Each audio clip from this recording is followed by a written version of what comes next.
to speak just for a few moments today on times. I think it's amazing when you think about it. When I was pacing and praying, and one man, Joshua, is speaking to the Lord and asking him for the sun, the moon, and the stars to stand still so that he could defeat the enemy, so that he could continue to pursue the enemy and to plunder the enemy and have victory over the enemy, because the sun was going to go down and they were not going to be able to have the light of the day in order to finish that battle that he wanted to have good success in. Joshua had no idea what he was asking for.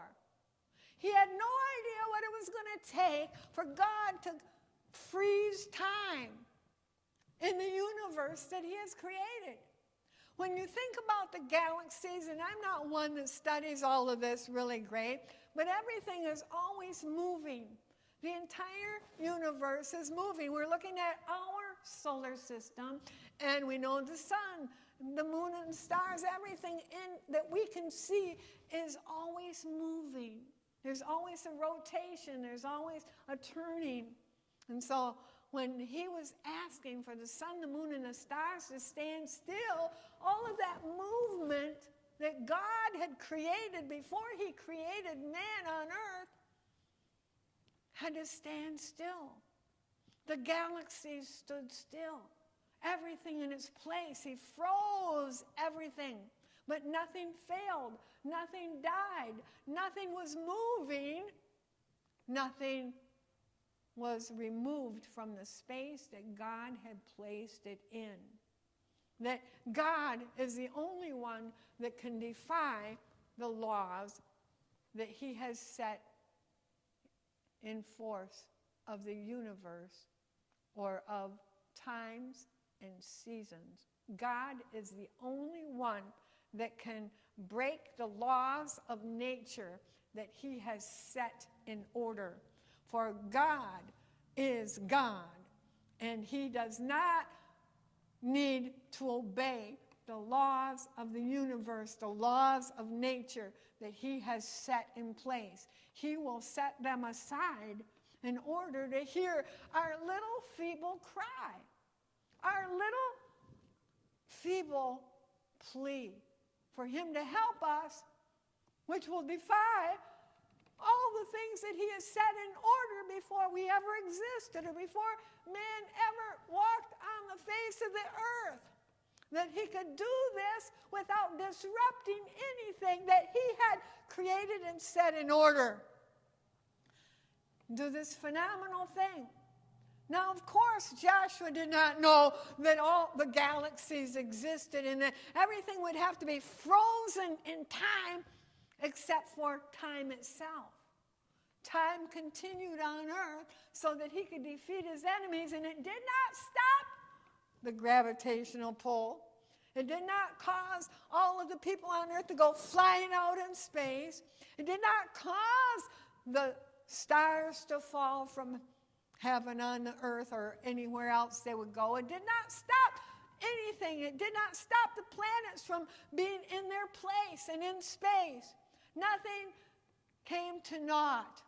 He only froze time so that he could still operate in that frozen time to fulfill the things that he asked God to allow him to do. Now, if God could do that, and he did do that, and then later on in Hezekiah's time to make it a full day, he turned the dial back and turned time back to make that a complete 24-hour day, that God had disrupted his own time, and he corrected that himself in Hezekiah's time when it became that full day. Now, isn't God phenomenal? That he can do whatever he wants to do, and he has no one that he obeys, but he hears the voice of man. How wonderful it is that us and our goo-goo gaga and little bit of knowledge that we have, that we have no understanding of all the phenomenal things that God has done.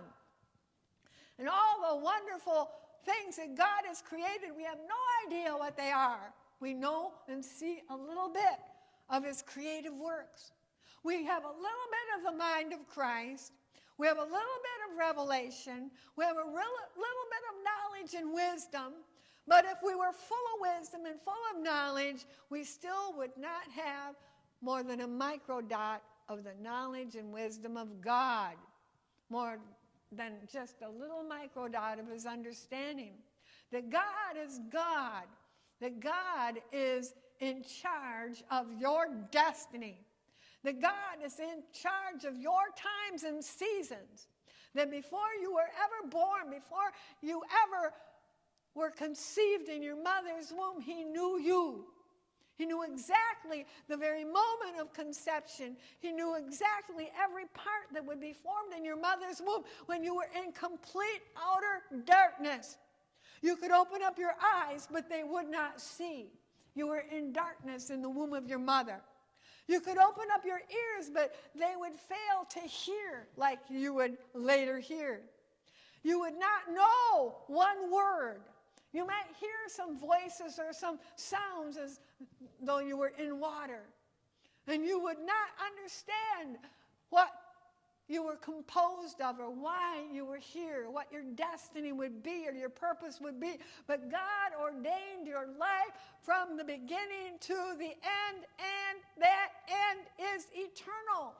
That he made you in the likeness and image of God, who is eternal, and given you an eternal destiny.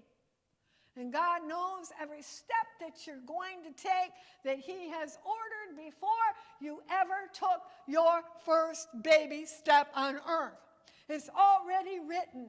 It's already, and by the way, Pastor John, I had this before we had our discussion. It was just a confirmation that this is what God was telling me, that he wants us to hear today. How God froze time, but nothing was hindered and nothing was disrupted. He answered the plea and prayer of one man that knew so little of what God would have to do it. And we know so little of what God has to do to change times for us, to change seasons for us, to turn things around for us, to turn things upside down, to cause the weak to become strong, to cause the blind to see and the lame to walk, and the dumb to hear, and those that are impoverished to come into a place of provision. We have no idea when we ask God for anything in our little tiny minds to fulfill the little tiny desires of our heart, what it will be for the hand of God to provide, the hand of God to turn things around, the hand of God to heal and deliver, the hand of God to harden hearts, the hand of God and the Spirit of God to soften hearts, the hand of God to open up doors, the hand of God to close doors for you. You have no idea what it's going to take for God to hear and answer your prayer. And all the things that are going to evolve around your prayer. Listen to me. There are times when you may ask God for provision, but you don't know how many things have to come in alignment with that purpose in order to be a fulfillment of the desire of your heart. How many will be involved in your destiny? How many will be involved in the answer to your prayer? How much he has to do. Perhaps in freezing portions of time for you. Now you don't have any idea how many people that's going to affect, or how many situations that's going to affect, or what is going to be the result of the prayer that you have prayed, because you don't have that understanding. But it's not going to disrupt God's purpose and plan for your life. To listen to your prayer, to turn things around for you, to even turn things upside down, to open doors for you, to give to you, to help you, to provide for you all the goodness of God and hearing and answering your prayer. Even as the mother of James and John came to Jesus before his death, wanting her sons to sit on the right hand and left hand of Jesus in his kingdom. Jesus said, well, I can't give that. It's already done by the Father. Whatever he's going to do has already been done. But can they drink of the cup that I drink? And are they going to be able to walk in my steps and fulfill this? Oh, yeah, we're going to. Well, you will, but I still can't promise you this. But he said, you don't know. You don't even have any clue of what you asked me for. We have no clue many times of what we're asking God to do for us. And we know that God is good for it. We know that he can do anything that he wants to do.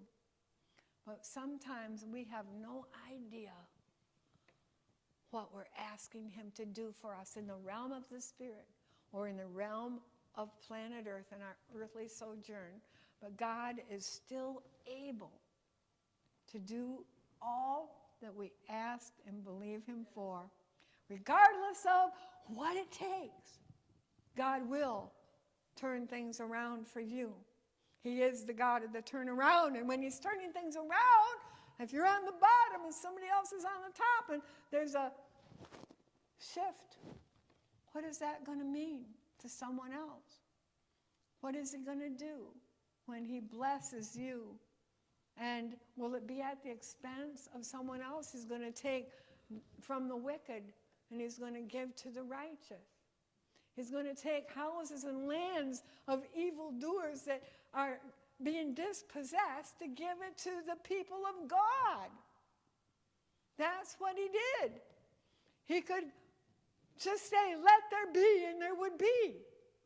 But he is going to turn things around for the people of God so that those that are on the bottom will be on the top.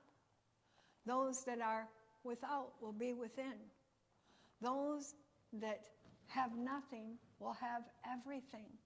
Now this will be done in the consummation of all things, but he's still our God here on earth. It wasn't the consummation of all things where God froze time for Joshua. Just one man.